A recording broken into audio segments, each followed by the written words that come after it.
गुरु प्यारी साध संगत जी, आज फिर से एक सुंदर सी साखी आप सभी को सुनाने जा रही हूँ। गुरु प्यारी साध संगत जी, आज की जो साखी है वो इस बारे में है कि कई बार लोग सोचते हैं कि हम तो बहुत अच्छे कर्म कर रहे हैं, फिर भी हमें दुख क्यों मिल रहे हैं। हमने तो आज तक कभी किसी का दिल नहीं दुखाया, किसी का बुरा नहीं किया, बुरा नहीं सोचा, फिर भी हम इतने दुख क्यों पा रहे हैं। जबकि जो लोग बुरा कर रहे हैं असल मायने में बुरे हैं, दूसरों का बुरा सोचते हैं, बुरा करते हैं, वो इतने फलीभूत हो रहे हैं, उनकी तो ज़िंदगी बहुत अच्छी चल रही है, हमारी ही ज़िंदगी बुरी क्यों चल रही है। तो गुरु प्यारी साध संगत जी, वो लोग भूल जाते हैं कि हर जन्म कर्मों के लेखे जोखे के हिसाब से ही मिलता है। तो आज की जो साखी है वो कर्मों के लेखे जोखे से ही जुड़ी हुई है कि किस तरह हम पिछले जन्म का इस जन्म में भोगते हैं। तो आइए गुरु प्यारी साध संगत जी, सुनते हैं आज की ये सुंदर सी साखी। ये कहानी है एक ऐसी औरत की जो नित्य प्रतिदिन परमात्मा को ध्याती थी, उनका नाम लेती थी, सुमिरन करती थी और अपने गुरु की बहुत सेवा किया करती थी, लेकिन जीवन में बहुत दुखी थी। इतने अच्छे कर्म करती थी, आस पड़ोस के लोग भी कहते थे कि इतनी अच्छी औरत है, अगर इंसान हो तो इस औरत जैसा। लेकिन बेचारी दिन प्रतिदिन बहुत दुखी रहती थी। एक दिन अपने गुरु के सामने बैठकर रो पड़ी। गुरु ने पूछा, किस लिए रोती है। उसने अपने गुरु के पूछने पर कहा कि गुरुजी, मैं बहुत दुखी हूँ, मुझे ऐसा लगता है मेरे पुण्य कर्म मेरे काम नहीं आ रहे हैं। मैं इतने पुण्य कर्म करती हूँ लेकिन फिर भी मेरे को इतना भोगना पड़ रहा है। तो गुरु पूछते हैं, क्या हुआ। तो वो कहते हैं कि मैं इतने अच्छे कर्म करती हूँ, सुमिरन करती हूँ, कभी किसी का बुरा नहीं सोचती, बुरा नहीं किया और ना मैं करना चाहती हूँ, फिर भी मेरे घर में शांति नहीं है, मेरे घर में इतनी कलह है, मेरा पति मुझे बहुत मारता है, मैं बहुत दुखी हो गई हूँ। मैंने अपना पतिव्रता धर्म भी निभाया और हमेशा निभाती आई हूँ, कभी मैंने किसी और पुरुष के बारे में नहीं सोचा, लेकिन फिर भी मेरा पति मुझे मारता है। मैंने उसका आखिर बिगाड़ा क्या है। मैं उसकी इतनी सेवा करती हूँ जो एक पतिव्रता को निभानी चाहिए, वो सारे धर्म निभाती हूँ, लेकिन फिर भी वो मुझसे सीधे मुंह से बात तक नहीं करता। उसके गुरु इस पर पूछते हैं उससे कि क्या वो तुम्हें रोटी देता है, तुम्हारे लिए कमा कर लेकर आता है। तो वो जवाब में सिर हिलाते हैं कि हाँ, वो मुझे रोटी देता है। लेकिन वो औरत अंदर ही अंदर सोचती, ये तो मेरी बात का कोई जवाब नहीं हुआ। गुरुजी ने मेरी बात का जवाब ही नहीं दिया, उल्टा मुझसे और सवाल पूछ लिया। उसको गुस्सा तो आता है लेकिन वो चुपचाप रहती है और सोचती है, क्या पता गुरुजी ने मुझसे पूछा है, क्या पता मेरे दुख कलेश कट जाएं। यही सोच के घर जाती है, लेकिन फिर से वही उसका पति रोज़ की तरह उसको मारता पीटता, उससे लड़ता है और उसका दिल दुखाता है। ऐसे ही महीनों बीत जाते हैं और अपने गुरु के यहाँ जाके फट पड़ती है।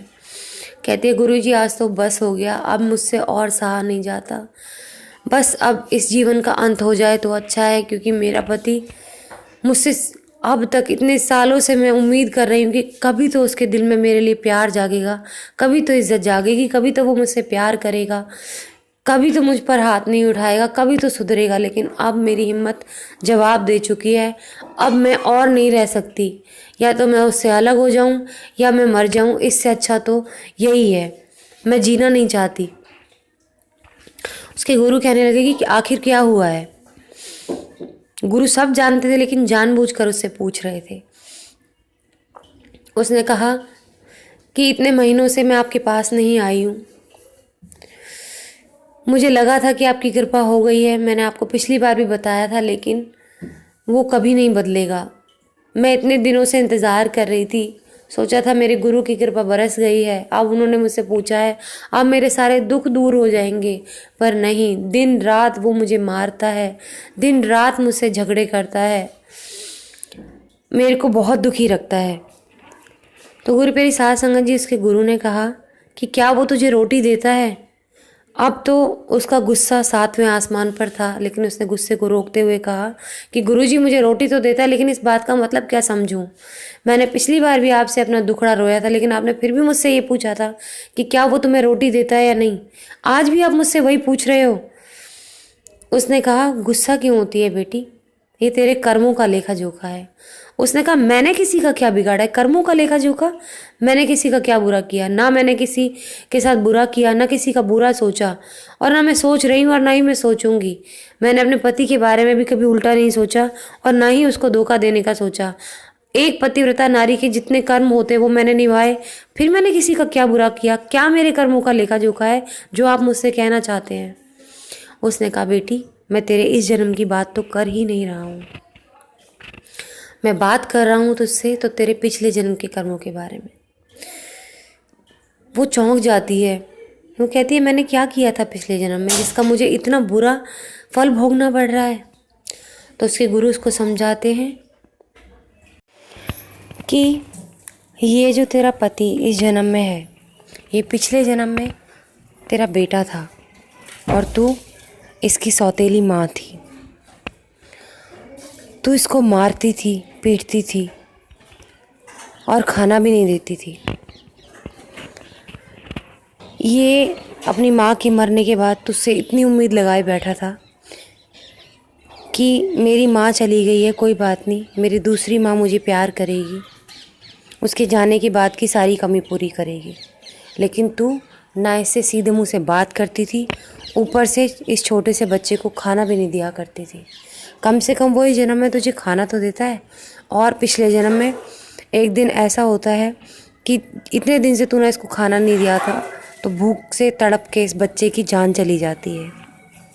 तो इस जन्म में ये तुझसे पिछले जन्म का बदला लेने के लिए आया है, कर्मों का हिसाब किताब पूरा करने के लिए आया है, क्योंकि तूने इसकी आत्मा को तड़पाया था। इसलिए इस जन्म में अब तू तड़प रही है, अब बारी तेरी है तड़पने की।